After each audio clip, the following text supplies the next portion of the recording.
The Med Disaster Podcast, Season 1, Episode 1, A Tragic Neonatal Medication Disaster.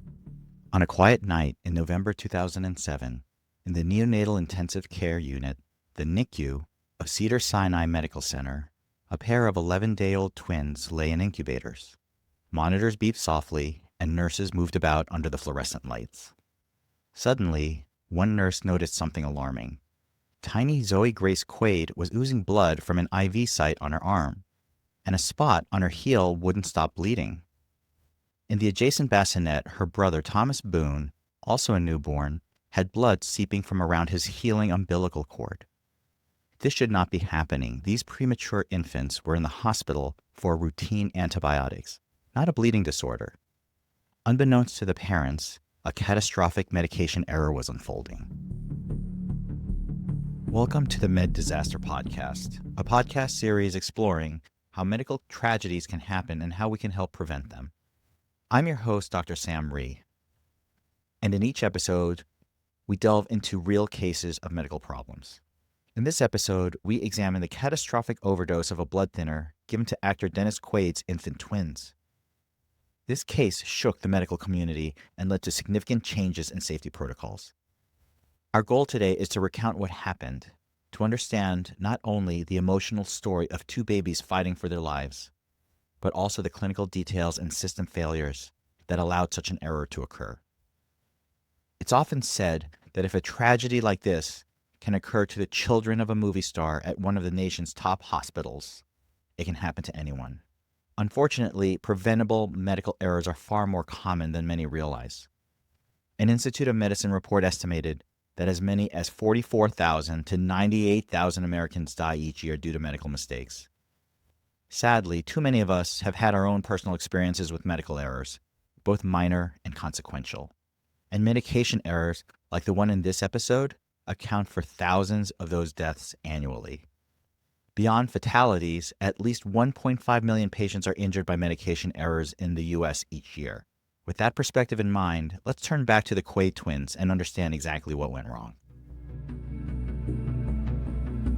A routine hospitalization takes a terrifying turn. Dennis Quaid, actor and star of movies including The Right Stuff, Great Balls of Fire, Traffic, and The Rookie, and his wife Kimberly Quaid were overjoyed when their twins, Thomas Boone and Zoe Grace, were born in early November 2007. After years of difficulty and multiple miscarriages, the couple had turned to surrogacy, and their long-awaited babies arrived at 36 weeks gestation. Slightly premature, but generally healthy. Within a few days of bringing the newborns home, however, the Quaids noticed something concerning. Both babies showed signs of infection. Thomas developed redness and discharge around his belly button, the site of his healing umbilical cord stump, and soon Zoe also exhibited signs of infection. The pediatrician diagnosed staph infections, which are not uncommon in newborns, and recommended hospital admission for intravenous or IV antibiotics. The twins were admitted to Cedars-Sinai Medical Center in Los Angeles for what was expected to be routine treatment. IV lines were placed in their tiny arms to deliver fluids and antibiotics. As is common practice, the hospital staff used small doses of heparin, an anticoagulant, which is a blood thinner, to flush the IV lines and keep them from clotting off. In infants, this flush is usually a very low concentration heparin solution, often called a HepLock, containing 10 units of heparin per milliliter, just enough to keep the IV catheter open and prevent clots, but far from a therapeutic anticoagulant dose. By contrast, the adult-strength heparin used for dissolving serious blood clots is much more potent, commonly 10,000 units per milliliter, a concentration 1,000 times stronger than the pediatric flush dose. Confusing these two formulations can have devastating consequences, which is exactly what was about to happen on the twins' second day in the hospital. That day, November 18, 2007, started uneventfully. The Quaids spent time with their infants and were reassured that Thomas and Zoe were doing well on antibiotics. In the afternoon, the parents, exhausted from multiple sleepless nights, decided to go home to rest for a few hours. They left strict instructions with the nurses. Call us immediately if there are any problems. Unknown to the Quaids, a string of errors was already in motion. According to later investigations, Earlier that morning, the hospital pharmacy had mistakenly delivered a batch of heparin vials of the wrong concentration to the pediatric unit. 2 pharmacy technicians had taken 100 vials of heparin, 10,000 units per milliliter, which is the adult strength, from their stock and sent them to the children's ward, instead of the intended 10 units per milliliter flush solution. In essence, the NICU was now stocked with a high-dose drug that had no place being near infants. Shortly after the pharmacy delivery, the twins' scheduled IV flushes were due. Nurses on the unit unwittingly used the 1,000 times stronger concentrated heparin to flush each twin's IV catheter. In all likelihood, the nurses thought they were using the standard Heplock vials. The 2 versions of the heparin came in almost identical blue-labeled vials, and the mix-up was not obvious at a glance. No one noticed the tiny print on the label indicating the actual concentration. Critical safety steps were missed. The nurses later could not recall whether anyone had double-checked the vial label before administration. Hospital policy required an independent double-check by a second licensed professional for high-alert medications like heparin. But if this was done at all, it failed to catch the error. Tragically, both babies received not 1, but 2 massive overdoses of heparin over the course of the day. The first flush with the wrong concentration occurred in the morning or early afternoon. About 8 hours after the first dose, the error was repeated, and each twin's IV was then flushed again with 10,000 units per milliliter of heparin. Shift changes or handoffs may have occurred during this interval, meaning a second nurse may have administered the next dose also without recognizing the vial mix-up. In total, each infant received 2 flushes with 1,000 times stronger solution than intended. To put it in context, an infant of only a few kilograms received the anticoagulant dose appropriate for a full-size adult being treated for serious thrombosis. The effect on the baby's blood was profound. As Dennis Quaid later described, it was 10 units that our kid was supposed to get. They got 10,000, and it basically turned their blood into the consistency of water. They had a complete inability to clot. In medical terms, the overdose caused an acute coagulopathy. The anticoagulant heparin in extreme excess neutralized the infant's clotting factors, preventing normal blood coagulation. The critical night, signs of disaster and emergency response. That evening, around 9 p.m., Kimberly Quaid was at home trying to rest, but the mother couldn't shake a feeling that something was wrong. In fact, as she would later recount, I just had this horrible feeling. I felt like the babies were passing. Uneasy, Dennis decided to call the hospital to check on the twins. He reached the nurse in the NICU and asked, "How are the kids?" The nurse's reply was, "They're fine. They're just fine." Reassured, the parents tried to sleep, completely unaware that at that very moment their babies were in serious peril. In reality, around the time of the phone call, the NICU staff had recognized the overdose error and were scrambling in a life or death situation. The first red flag had appeared roughly an hour or 2 earlier. A nurse observed uncontrolled bleeding from the baby's puncture sites where blood had been drawn and IV lines placed. Tiny Zoe was bleeding from an IV site on her arm and a heel stick wound on her foot, and adhesive bandages were soaked with blood. Thomas's umbilical area, which had been healing, was now bleeding freely. These signs immediately alerted the medical team that something was gravely wrong with the baby's clotting. A quick blood test would have likely shown an extremely elevated activated partial thromboplastin time, known as APTT, indicating the blood was too thinned to clot. By checking the medication records and vials on hand, the staff discovered the error. The twins had been given 10,000 units per milliliter instead of the 10 units milliliter flush. Recognizing a heparin overdose, the NICU team acted rapidly according to emergency protocol. The priority was to reverse anticoagulation before the baby suffered internal hemorrhage such as a brain bleed or exsanguination. They administered protamine sulfate, an antidote that binds heparin and neutralizes its effect. Protamine works quickly, but in such a massive overdose, It might need to be given in repeated small doses and titrated carefully, as too much protamine can itself cause adverse reactions. The staff also likely provided supportive care, blood product transfusions to replace lost blood and clotting factors, and fluid support, while closely monitoring vital signs and bleeding. According to reports, the medical team scrambled to reverse the effects of the heparin and managed to get the situation under some degree of control that night. However, the twins remained in critical condition, their blood essentially too thin to clot, and the hours that followed were tense. One striking moment later described by Dennis Quaid illustrates how dire the situation became. As a doctor was changing a bandage on Thomas's abdomen, blood suddenly spurted from his unclotted umbilical wound, shooting 5 to 6 feet across the room and splattering on the wall. This vivid image, blood everywhere, as Dennis recalled, underscores how the babies were essentially bleeding out in front of the clinicians.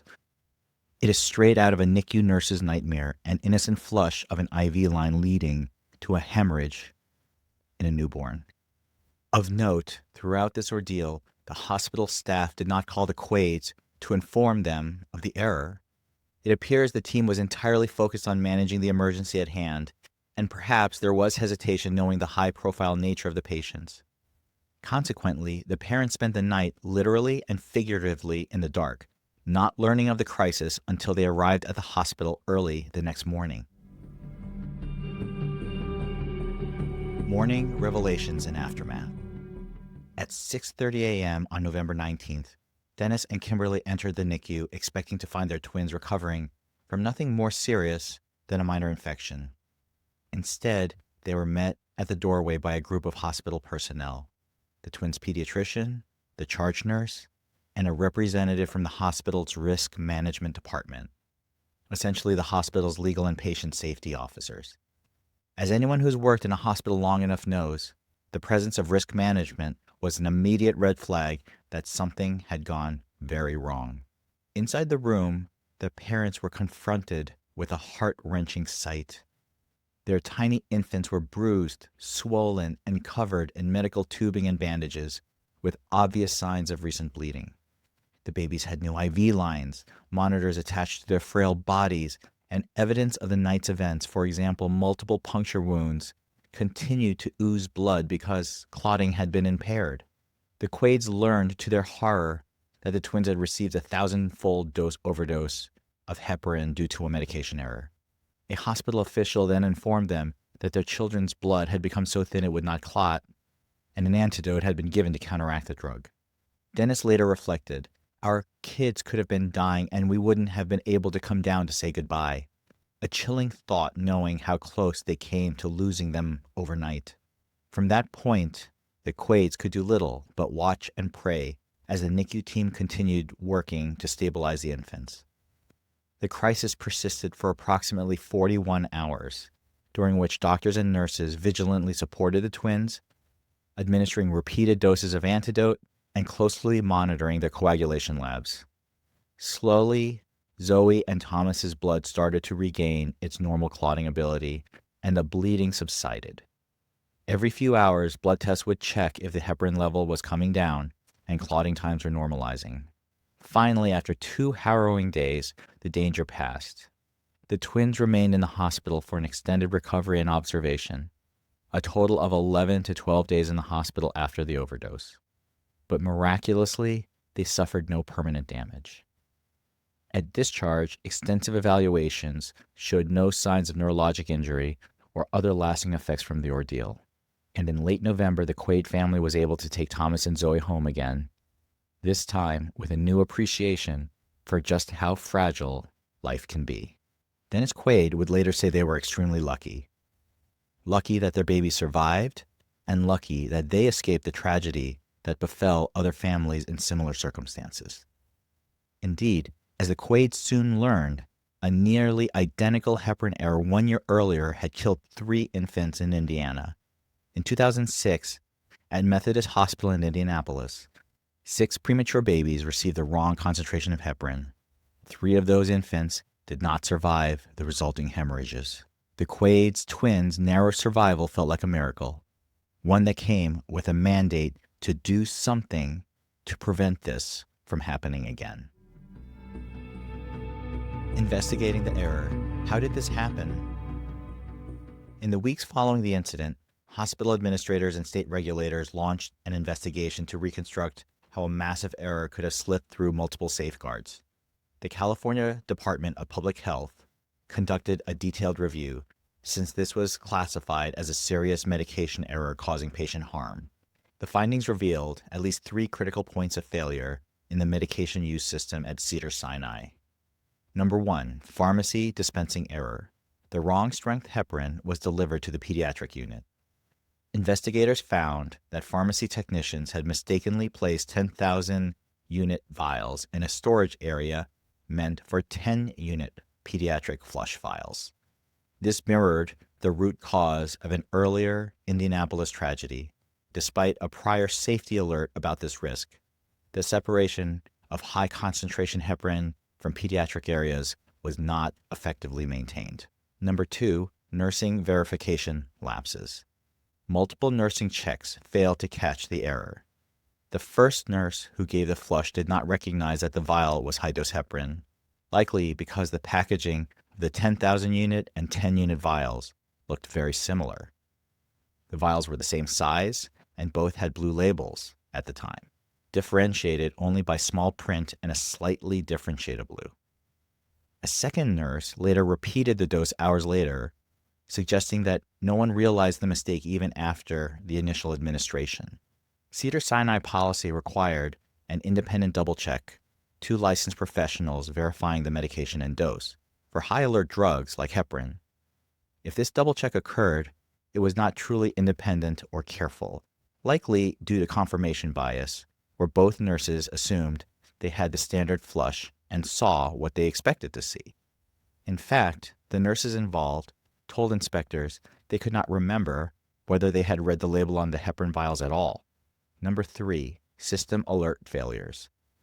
The hospital did not have effective system-level alerts in place.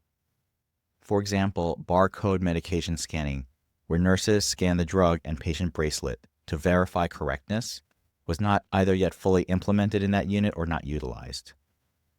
Barcoding was becoming standard in hospitals by 2007 after FDA regulations mandated barcodes on all medications, but not all units nationwide were equipped or consistent in using them.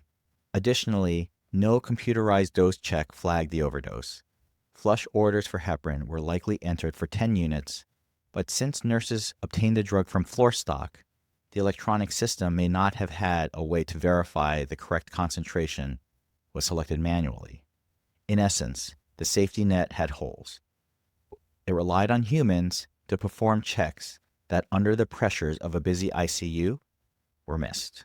The CEO of Cedars-Sinai, Thomas Prisolak, acknowledged that this was a preventable error resulting from human mistakes. This was a classic Swiss cheese situation. Multiple layers of defense were in place, but the holes in each layer, labeling confusion, stock mix-ups, lapse in double check, lack of automated verification, all aligned to allow the error to reach patients.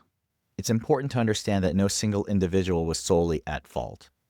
Rather, this was a system failure. The nurses and pharmacy techs involved were devastated by the incident. In a culture of safety, the focus shifts from blaming individuals to improving the system to prevent future errors. And that's exactly what happened next. Heparin is classified as a high-alert medication, meaning that mistakes involving heparin are much more likely to cause significant harm or death. In fact, heparin consistently ranks among the top 10 drugs involved in serious medication errors, along with insulin, potassium chloride, morphine, and warfarin, also known as Coumadin. Labeling and packaging issues have historically contributed to issues. Prior to 2008, the pediatric heparin vials, the 10 units, and the adult vials, 10,000 units, from Baxter Healthcare looked disturbingly alike, and this was a known hazard. In fact, after the 2006 Indianapolis fatalities, Baxter and the FDA issued a nationwide alert highlighting the potential for fatal mix-ups due to the vial's similar appearance. Baxter had announced it would redesign its labels, changing the high-dose vial label color from blue to black. enlarging the font and adding a prominent red alert symbol on the 10,000 unit vials. These vials started shipping October 2007. However, the critical gap was that Baxter did not recall the old stock still sitting on hospital shelves. Cedars-Sinai, like many hospitals, was still likely using up its inventory of old labeled vials. The Quaid twins thus fell victim to a known issue in the interim period. Dennis Quaid later criticized this, pointing out that companies will recall faulty toasters and toys, but they don't recall medicine that kills people if you give it the wrong dosage. Baxter's stance was that the product itself was not defective, and it was the responsibility on healthcare providers to read the label each time. A Baxter representative stated, "One of the most important components of medication administration is to read the label and not rely on color, shape, or size of the vial." And in truth, both are correct. Manufacturers must design safer packaging, and clinicians must rigorously follow medication verification protocols. Patient safety experts often emphasize the multiple redundant checks, especially for high alert drugs. System reforms and safety improvements. The hospital was found to be in immediate jeopardy of patient safety by state authorities, which can carry serious penalties.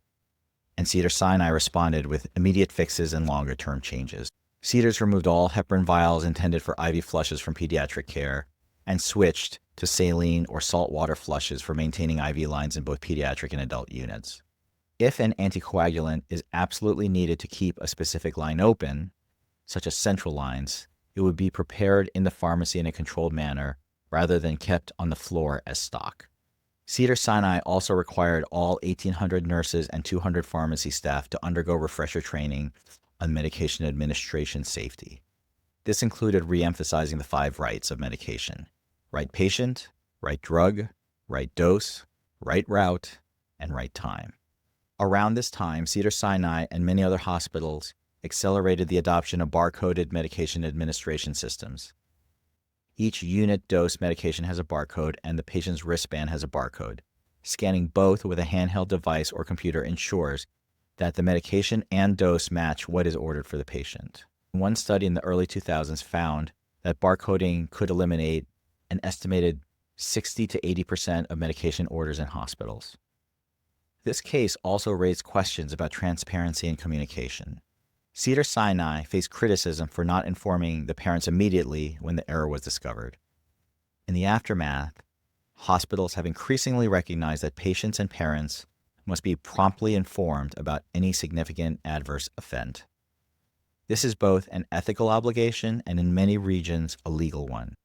While this is not a systems fix per se for preventing the error, honest communication is vital for maintaining trust and learning from mistakes. Cedars-Sinai indicated it would address any internal missteps in communication and ensure families are partners in care even when crises occur. Lessons and reflections. For Dennis and Kimberly Quaid, this experience was life-changing. Dennis Quaid has said not a day goes by he doesn't think about how close they came to losing their children, and he no longer takes any day for granted. The couple turned their ordeal into advocacy. They established the Quaid Foundation, a nonprofit organization focused on patient safety initiatives. Dennis Quaid even testified before Congress in 2008, using his family's story to illustrate the urgency of reducing medical errors. He became a vocal proponent of barcoding systems and stricter protocols, essentially lending his celebrity voice to amplify what healthcare experts had been saying: that preventable medical errors are a public health crisis that deserves the same attention as diseases like cancer or AIDS. As Quaid pointed out in interviews, tens of thousands of Americans die each year from medical mistakes. It's bigger than AIDS, bigger than breast cancer, bigger than automobile accidents, yet historically it hasn't received commensurate public attention. In the months and years after the twins' overdose, the Quaids saw concrete changes. New heparin labels, new protocols, a new spike in awareness. Yet serious medication errors did not vanish overnight. In fact, shockingly, a year later, in 2008, a hospital in Corpus Christi, Texas, mistakenly gave heparin overdoses to 14 infants, 2 of whom had died. And so, the effort to improve medication safety continues to this day. Each tragedy or near tragedy serves as a painful reminder of the work yet to be done. For clinicians, the Quaid twins case reinforces that patient safety requires constant vigilance and a commitment to systemic improvement. It's a call to action to never become complacent, to treat every medication with respect, to double-check even if you're sure, and to speak up if something doesn't seem right. These infants survived because dedicated professionals acted quickly when the error came to light, and because luck was on their side. Our job in healthcare is to design systems so effective that patient safety isn't left to luck. We can now reflect on Zoe and Thomas, now healthy teenagers, and the legacy their story has in driving safer practices. Their ordeal has likely prevented countless other errors by spurring change in hospitals around the world. In the words of Albert Wu, a patient safety expert, healthcare is just beginning to realize how big a problem it has with patient safety, and until it does, these incidents will keep happening. The case of the Quaid twins was a catalyst for that realization. May we honor it by continuing to learn and improve.